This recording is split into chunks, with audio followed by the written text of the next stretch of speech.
Ikhwan akhwat rahimakumullah, mendengar kisah Qarun tadi, adakah sedikit saja terbersit bahwa sepertinya bagian dari itu ada di dalam keseharian kita, meskipun mungkin bagian yang sangat kecil. Yang jelas tadi sangat inspiratif bagi kita untuk mencoba yang terbaik, menjauhi yang tadi kita dengar. Ustadz, boleh ke pertanyaan yang diajukan? Ya. Saat ini negeri kita dipenuhi orang dengan nafsu duniawi, kedudukan dan harta semakin menjadi-jadi sehingga harta dianggap mulia. Lantas ada di mana para ilmuwan, para pemilik ilmu sebagaimana yang tadi Pak Ustadz maksudkan? Iya. Iya. Subhanallah. Pertanyaan yang bagus, dan ini perlu kita hayati kembali ayat yang ke-77 tadi. Sesungguhnya Al-Quran ini juga menjadi sumber maswadir, sumber ilmu bagi kita. Bagaimana sih Islam itu mengajarkan kepada kita tentang kehidupan kita di dunia. Bagaimana Rasulullah mengajarkan bagaimana hidup di dunia untuk kemuliaan di akhirat. Bagaimana kemudian kita diajarkan mencari tentang dunia. Bagaimana caranya mencari rizki yang baik. Cari rizki yang halal, gitu kan? Cari rizki yang diridhai oleh Allah. Bagaimana kita berniat untuk mencari rizki itu sendiri. Nah, niat sendiri sudah membingkai tentang aktivitas kita. Apakah kita akan hanya berambisi gitu, kepada harta, kepada kesenangan dunia, dan seterusnya. Kemudian bagaimana Al-Quran mengajarkan kepada kita setelah harta kita miliki. Setelah harta kita miliki. Karena ada sebuah hadis yang menyatakan bahwa manusia itu akan ada padanya 4 golongan. Pertama adalah orang yang diberi oleh Allah ilmu. Dan orang yang diberi oleh Allah harta. Mungkin dulu pernah kita bahas juga ya. Nah, orang yang diberi oleh Allah ilmu dan harta ini tidak ia niatkan kecuali untuk kemuliaan agama Allah Subhanahu wa taala. Maka ilmu dan harta ini menempatkan pemiliknya menjadi orang yang masuk ke dalam surga. Nah, jadi diberi oleh Allah harta, tapi tahu hartanya untuk apa. Nah, diberi oleh Allah ilmu untuk apa? Jelas. Yang kedua adalah golongan orang yang diberi oleh Allah ilmu, tapi tidak diberi oleh Allah apa kira-kira? Harta.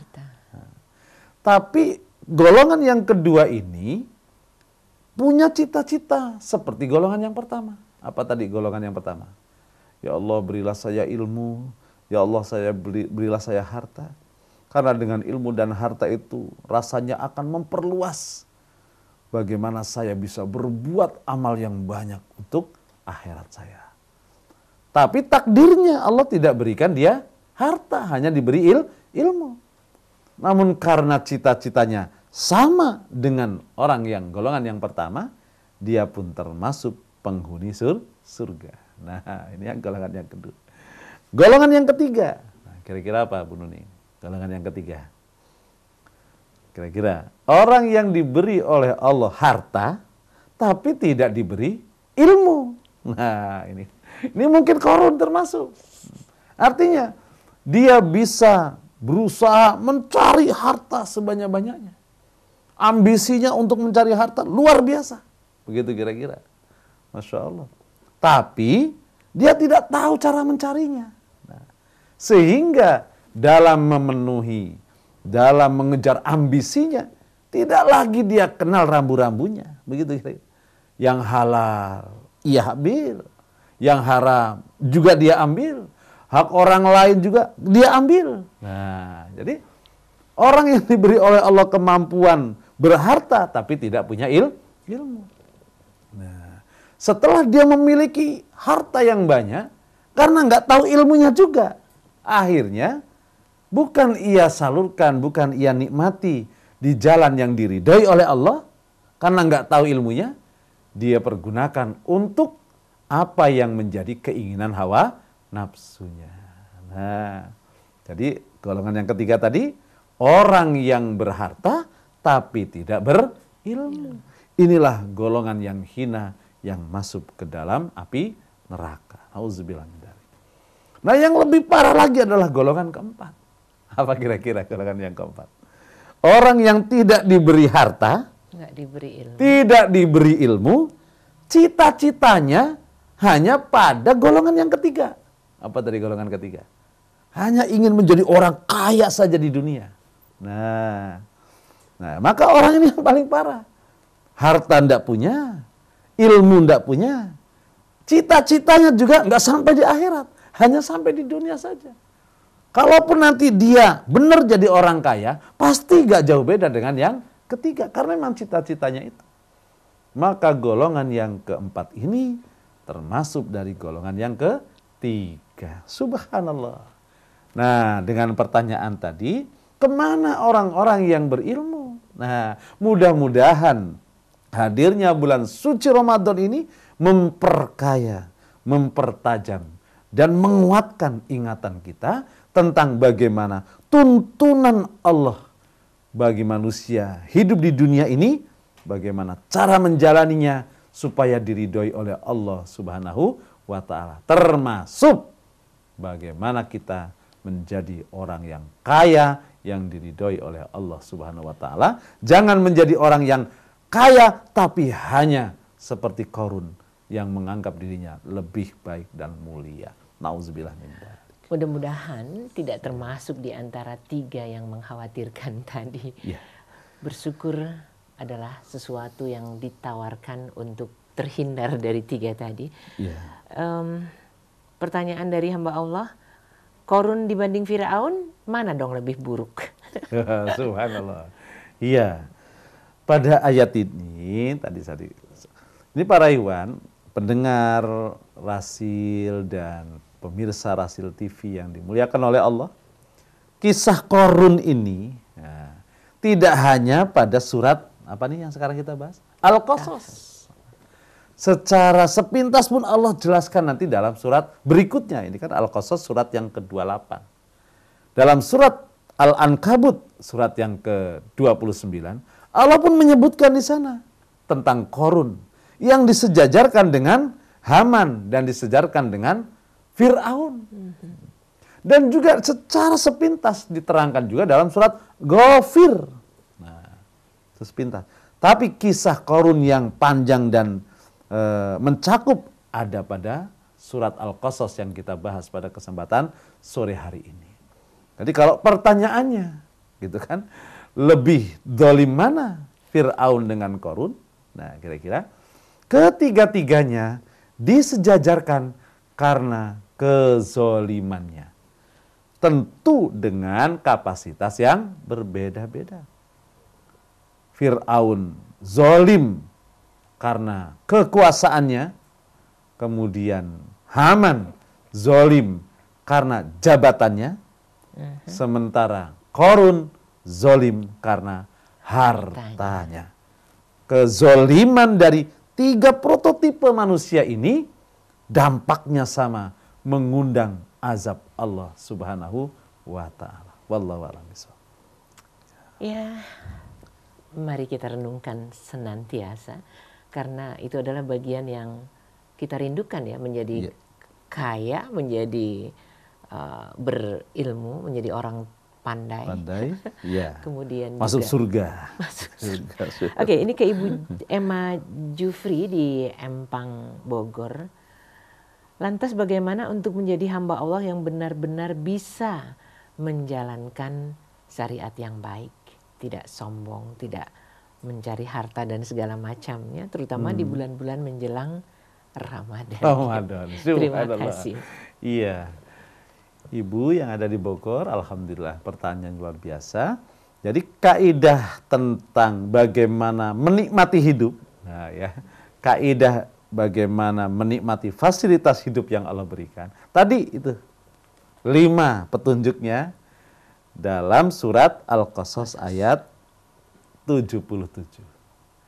Dan persis ayat ini adanya setelah dicantumkan tentang Qarun. Nah, Mestinya Qarun itu, karena dia juga dari kalangan Bani Israel, dan Nabi Musa termasuk juga ditugaskan untuk memperingatkan Qarun, dia bisa menjadi hamba Allah yang luar biasa jika dia mengikuti aturan petunjuk Al-Quran tentang bagaimana menikmati fasilitas hidup itu dalam surat Al-An'am. Nah, justru ayat itulah yang menjadi parameter bagi kita. Parameter apakah seseorang itu terjerumus dalam keingkaran atau justru dia terpelihara dalam kebenaran, yaitu surat apa tadi? Al-Qasas 77. Petunjuk menikmati karunia Allah gitu. Subhanallah. Nah, ini perlu kita bahas, kita ulang lagi, kita renungkan dalam Al-Quran surat Al-Qasas 7. Wabtahi fima atakallah. Allah berikan nikmat di dunia itu satu keniscayaan. Karena yas'aluhu man fis samawati wal ardi kullayaumin huwa fisan. Nah, dalam surat Ar-Rahman, seluruh hambanya memohon kepada Allah. Dan Allah sangat sibuk mengabulkan permintaan dari hamba-hambanya. Masya Allah. Jadi keniscayaan manusia hidup mendapatkan rezeki itu memang menjadi hal yang hak manusia. Kewajiban Allah untuk memberikan rezeki itu. Tapi kemudian bagaimana kita menikmati rezeki yang Allah berikan juga jelas petunjuknya. Semuanya itu semata-mata supaya kita selamat dunia dan akhirat. Wallahu a'lam bishawab. Ustadz, harta dan keturunan itu kan hiasan semata. Mohon penjelasan dong, keturunan kok hiasan ya Ustadz? Terima kasih. Ya Allah. Dulu sudah kita bahas saat kita bicara tentang pemilik kebun. Dalam surat Al-Kahfi. Al-malu wal-banun zinatul hayati dunya. Wal baqiyatus sholihatu khairun inda rabbika thawaban wa khairun amala. Jadi kalimat zina. Zina itu memang perhiasan. Perhiasan itu ya nampak indah tapi tidak harus dinikmati. Itu namanya perhiasan. Adanya perhiasan itu kan bukan, kalau hiasan hakiki dalam beberapa ahli tafsir, hiasan hakiki itu ya akidah, iman, amal soleh. Itulah hiasan hakiki. Karena kenapa dikatakan hakiki? Karena hiasan itu akan selalu tersemat pada pribadi muslim ketika dia hidup maupun setelah mati. Nah, itulah perhiasan yang hakiki. Iman, amal soleh. Wal baqiyatus sholihatu khairun inda rabbika thawaban wa amala. Adapun perhiasan yang bersifat di luar diri kita, pakaiankah, hartakah, anakkah, kedudukankah, ilmukah, semuanya itu menjadi perhiasan semata-mata. Yang kalau itu menjadikan nilai amal soleh, maka perhiasan itu menjadi hakiki. Kalau tidak, ya hanya sebagai keindahan dalam pandangan manusia semata. Wallahu a'lam bishawab. Untuk Pak Budi, pertanyaannya, mana dong Ustadz yang lebih buruk, bikin kerusakan atau angkuh dari nikmat Allah? Nah, ini dia pertanyaan. Sama-sama buruk, ya.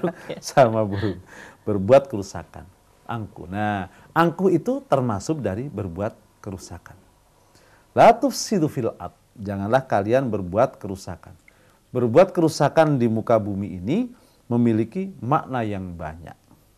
Bisa merusak fisik, bisa juga menjalankan peraturan selain Allah, atau juga mengamalkan hal-hal yang bertentangan dengan syariat Allah. Itu termasuk hal-hal yang merusak. Gitu. Hal-hal yang merusak. Wala tufsidu fil ard, wala tabghil fasad. Dan banyak ayat-ayatnya yang menyebutkan tentang larangan merusak. Artinya, merusak secara fisik bisa saja merubah ketentuan-ketentuan Allah, ciptaan Allah pada diri manusia. Itu juga merusak. Kemudian, merusak secara fisik juga di muka bumi. Apakah membuat keonaran, berbuat kerusuhan, gitu kan, atau berbuat aniaya, atau menzolimi orang lain. Nah, itu juga termasuk merusak. Kemudian menjalankan selain perintah Allah juga itu merusak tatanan kehidupan, juga merusak. Contohnya syariat, ya, menikah laki-laki dan perempuan. Nah, kalau merusak berarti hubungan sejenis. Saya kemarin itu yang di mana? yang gay, pesta gay, nah, itu namanya merusak, itu termasuk merusak tatanan, kesucian, hukum dari Allah Subhanahu wa Ta'ala, dan seterusnya. Kemudian juga ada lagi, artinya juga termasuk dalam hal yang merusak, itu ya artinya menjalankan atau melaksanakan sesuatu yang tidak diperintahkan oleh Allah Subhanahu wa Ta'ala. Jadi dunia ini ya memang paket. Allah yang menciptakan, Allah yang menyediakan fasilitasnya, kemudian untuk aturan beragama Allah turunkan agama, itu menjadi paket. Paket untuk kemaslahatan dunia dan akhirat. Masya Allah. Maka Allah menyatakan, walau anna ahlal qura amanu wattaqau la fatahna alaihim barakat. Jadi kalau andaikan penduduk dunia ini mereka beriman semuanya, bertakwa semuanya, maka yang ada di dunia ini adalah keberkahan langit yang Allah turunkan. Keberkahan dari langit dan bumi. Subhanallah. Nah, walakin kadzabu, akan tetapi manusia tadi itu tergoda untuk mengikuti hawa nafsu, bisikan setan, sehingga berseberangan dalam menjalankan perintah Allah Subhanahu wa Ta'ala dengan ketentuannya. Wallahu a'lam bishawab. Pertanyaan di luar topik, oke Ustadz ya. Assalamualaikum dari Bapak Lubis di Cibadak, Sukabumi. Di dalam Al-Quran sudah jelas ya hurufnya Bismillah dan Alhamdulillah. Tetapi kenapa saya sering mendengar orang menyebutnya Basmalah dan Hamdalah? Iya, subhanallah. Ya, ini untuk ya Bismillah. Itu biasanya kalau dalam kajian kajian ilmu tafsir ya. Untuk mempersingkat seperti, ayo kita tahlil. Coba bacaan tahlil, artinya kalimat la ilaha illallah. Coba kita bertasbih, artinya menyebut subhanallah. Mari kita beristirja, artinya inna lillahi wa inna ilaihi raji'un. Ayo coba baca basmalah, gitu kan. Bismillahirrahmanirrahim. Ta'awud, a'udzubillah, nah seterusnya. Nah itu sebenarnya adalah ada juga dalam kalimat hadis, iqra'u bi bismillah, bi basmalah, dengan ucapkan dengan mulai dengan mengucapkan basmalah, artinya bismillahirrahmanirrahim. Jadi kalimat yang sudah mafhum dalam Islam itu seperti tadi. Basmalah itu tidak berarti basmalah, kau kenapa enggak baca bismillahirrahmanirrahim? Jadi lihat basmalah ya bismillahirrahmanirrahim. Baca tahmid, alhamdulillahirabbil alamin. Nah, itu sudah menjadi kalimat yang mafhum dalam penyebutan syariat. Wallahu a'lam bishawab. Baik, kita lanjutkan kembali. Zolim itu dosa. Konsekuensinya zolim lebih burukkah dibanding dengan kalau kita tinggi hati? Oh, mirip saja. Tapi silakan. Ya, di situ sudah disebutkan mirip. Belum? Ya, zolim. Dulu sudah pernah kita bahas juga tentang bagaimana dalam hadis Arba'in, hadis yang ke-22, tentang ini haramtu zulman ala nafsi wa ja'altuhu muharraman. Aku mengharamkan berbuat zolim terhadap diriku. Ini hadis qudsi. Dan aku juga haramkan kepada kalian untuk berbuat zolim. Fala tazolamu, janganlah kalian saling menzolimi. Nah, itu jelas hukumnya, bahwa berbuat zolim itu adalah sesuatu yang haram.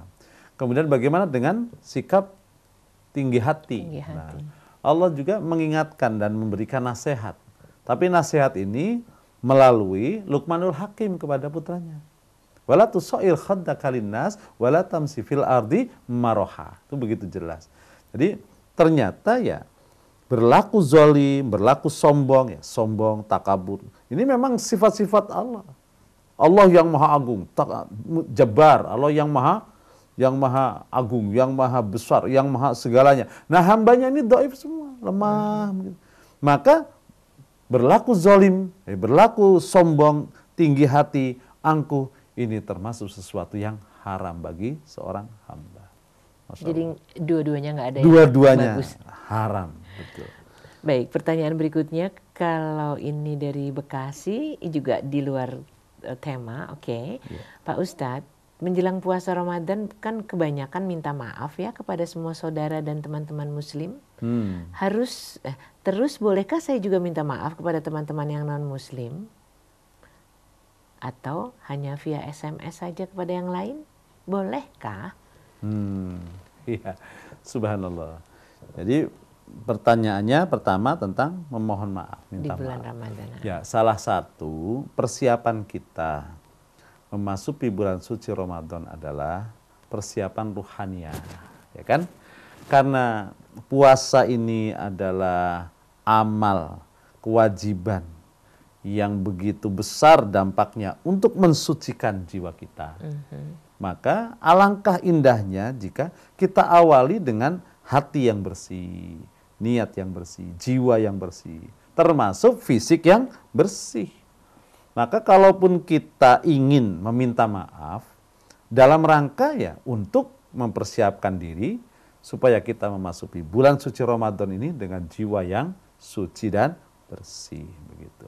Bagaimana dengan orang-orang yang non-muslim? Nggak ada salahnya kita itu meminta maaf kalau memang kita pernah bersalah kepada orang-orang yang ada dalam surat Al-Mumtahanah. La yanhakumullahu 'anil ladzina lam yuqatilukum fid din wa lam yukhrijukum min diyarikum an tabarruhum ilaihim wa tuqsitu ilaihim innallaha yuhibbul muqsitin. Itu ayat yang ke-8 surat Al-Mumtahanah.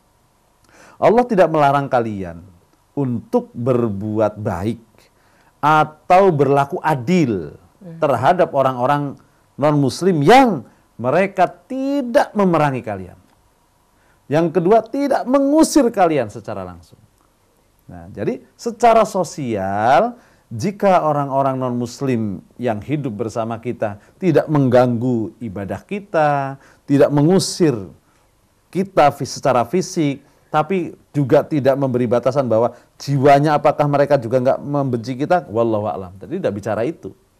Kalau masalah jiwa mereka tentu kita nggak tahu bagaimana ranah jiwa, walaupun Al-Quran menyebutkan.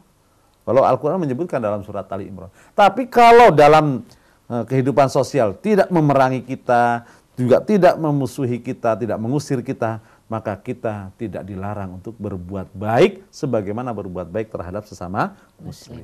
Jadi kalau kita mau masuk Ramadan, kalau ada kata, ada perbuatan, ada salah, kezaliman, itu kan namanya kezaliman. Kita meminta ikhlasnya, ya tidak masalah. Gitu ya. Tidak Jadi, masalah. Lakukan pada siapapun. Pada siapapun. Cuman yang harus kita pahami, meminta maaf bagi orang-orang mukmin itu adalah sifat. Yang tidak mengenal tempat dan waktu. Nah, ini perlu kita pahami. Karena ciri orang yang bertakwa adalah alladzina idza fa'alu fahisatan aw dzalamu anfusahum dzakarullaha fastaghfaru lidzunubihim. Orang-orang bertakwa yaitu orang-orang yang apabila dia melakukan kesalahan dia segera beristighfar. Lidzunubihim, segera beristighfar. Nah, begitu kira-kira. Itu termasuk ciri orang yang bertakwa. Nah, wallahu a'lam bishawab. Saya lanjutkan kembali, ini terkait puasa, kayaknya banyak pertanyaan terkait puasa. Iya, silakan. Kalau terpaksa harus tidak bisa puasa, kan bayar fidyah. Ya. Bayar fidyah itu maksudnya dengan uang atau? Nah, atau dengan yang lain. Dengan yang lain. Iya, nanti didalami lagi yang menjadi dasar kewajiban puasa, ayat 183 sampai 187 dari surat Al-Baqarah. Allah terangkan di sana memang. Wa 'alal ladzina yutiqunahu fidyatun ta'amu miskin. Wa man tatawwa khairan fa huwa khairul lah wa antasumu khairul lakum in kuntum ta'lamun. Ya, dalam surat Al-Baqarah. Jadi ayat yang ke-184 insyaallah. Bagi orang-orang yang berat untuk menjalankan puasa, wa 'alal ladzina yutiqunahu, memberatkan menjalankan puasa, maka dibuka kesempatan baginya untuk tidak berpuasa dengan mengkodoknya dengan membayar apa tadi? Membayar fidyah. Ya. Nah, di situ kalau kita baca tafsirnya itu banyak keterangan penjelasan gitu ya. Di sana fidyatun ta'amu miskin, dengan memberi fidyah gantinya dengan memberi makan satu orang miskin. Kapasitas makan untuk sehari bagi seorang yang miskin. Disesuaikan dengan kemampuan kebiasaan kita makan. Itu saja rumusnya. Adapun teknis, nah ini kan teknis. Bisa saja dia undang ke rumah kita untuk 3 kali makan dalam sehari, kalau memang itu kaitannya tadi fityatun ta'amum miskin. Atau kita teknis, atau kita berikan kepadanya seukuran dengan harga menu untuk 3 kali makan dalam sehari. Kalau gitu kira-kira. Ya. Yang penting fityatun ta'amum miskin. Wallahu a'lam bishawab. Berikut ini dari Ibu Agil di Bogor. Ya. Ustadz, adakah contoh korun di zaman sekarang ini? Masya Allah. Dalam hal apakah itu? Iya. Iya. Ya, berkaitan tentang kisah yang kita bedah pada kesempatan ini. Sebenarnya banyak pelajaran. Kalau kita tadi secara mendalam, kira-kira untuk menelusuri tentang kisah korun ini, minimal saya tulis itu hikmahnya ada sekitar 27 hikmah itu tadi sebenarnya. Gitu ya. Tapi sebagian sudah kita terangkan. Termasuk tentang apa tadi, kriteria, kemudian ambisi, kemudian terbelahnya, kemudian sabar, wa ma yulaqaha illa sabir dan seterusnya. Nah, di situ pelajaran-pelajaran yang Allah berikan begitu banyak dalam kisah korun ini. Nah, pertanyaannya, apakah ada korun-korun? Justru kalau Al-Quran itu adalah kalamullah, itu juga mukjizat. Tanda kemukjizatannya itu tidak hanya pure bicara kalau kisah-kisah tentang masa lalu, berarti peristiwa yang hanya terjadi pada masa lalu saja. Tapi tanda kemukjizatan Al-Quran adalah kisah tentang masa lalu, yang di dalam kisah itu kemudian Allah juga terangkan tentang tuntunan-tuntunan, kaidah-kaidah hukum, dan pelajaran-pelajaran, yang tuntunan dan pelajaran ini berlaku untuk semua manusia dimanapun berada dan sampai kapanpun sepanjang di dunia. Yang kedua termasuk kemujizatannya adalah peristiwa masa lalu tentang sesuatu itu pasti akan berulang terus sepanjang hidup manusia. Jadi kalau kita bedah hari ini tentang korun, sikap korun, kemudian dampak dari bagaimana korun memamerkan harta, kemudian akan muncul prototipe minimal 2 yang terbelah tadi. Itu akan terjadi sampai kapanpun. Meskipun mungkin dengan casing yang berbeda. Tapi hakikatnya sama. Kita mungkin akan membayangkan bagaimana korun dulu memamerkan harta. Tapi bagaimana sekarang orang memamerkan harta. Begitu kira-kira. Tapi dampaknya sama. Dampaknya akan lahir di balik penayangan itu orang-orang yang berambisi ingin meraihnya. Tapi ada orang yang di balik itu pun mengetahui hakikat dari harta titipan yang Allah berikan. Dia akan bersikap seperti yang Allah terangkan. Yang jelas, korun-korun itu akan terus virusnya ada pada setiap manusia. Jadilah kita berdiri minimal sebagai orang beriman dengan memposisikan diri alladzina utul ilma, orang-orang yang diberi oleh Allah pengetahuan, sehingga keinginan kita mencari harta itu tidak menjerumuskan kita pada keingkaran seperti korun, tapi kita berharta tapi diridhoi oleh Allah Subhanahu wa taala. Itulah pentingnya mengambil hikmah dari sikap orang yang diberi ilmu terhadap harta yang Allah berikan. Wallahu a'lam bishawab. Jadi jawabannya gimana, Bu? Jawabannya akan muncul terus dan masih ada terus korun-korun di zaman sekarang. Ya Ustadz, kita rangkum bahasan kita tentang sosok yang sangat luar biasa untuk tidak ditiru ini. Silakan. Alhamdulillah para pendengar Radio Silaturahim dan pemirsa Rasil TV yang dimuliakan oleh Allah. Inilah kisah korun. Kalau kita baca sekali ayatnya, itu akan memberi pengetahuan. Kita baca lagi, akan lebih mendalam lagi. Kita akan baca lagi tafsirnya, akan lebih. Jadi semakin kita pelajari kisah itu, semakin kita baca ayat itu, bahkan kemudian semakin kita hafal ayat itu, kemudian kita perkaya pemahaman kita dengan tafsir-tafsir yang berkaitan dengan ayat itu, maka akan semakin jelas dinamika peristiwa korun masa lalu itu kita lihat dengan dinamika hidup di masa yang sekarang maupun yang akan datang. Itulah hebatnya Quran. Jadi ketika kisah itu diangkat dengan ayat-ayat Allah yang mengandung mukjizat itu yang menceritakan. Maka semakin kita dalami akan semakin jelas nampak dinamikanya.